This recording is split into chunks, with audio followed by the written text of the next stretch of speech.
პასუხისმგებლობა მკაცრდება მარიხუანასა და მცენარე კანაფთან დაკავშირებული დანაშაულებრივი ქმედებებისთვის. დღესვე დაჩქარებული წესით მიიღეს სისხლის სამართლის კოდექსში ესრულებაც. ინიციატივის მიხედვით კოდექსიდან ამოღებულია ის მუხლი, რომელიც მცენარე კანაფის ან მარიხუანას უკანონო შეძენა, შენახვა, გადაზიდვას ან გადაგზავნას არეგულირებს.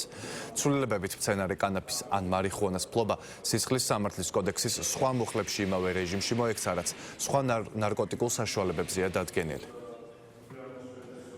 არ ეხება ცვლილებები მოხმარებას და ცვლილებები მიმართული არის კულტივაციას, შეძენას, შენახვას და გადაგზავნა, გავრცელება, რეალიზაციას.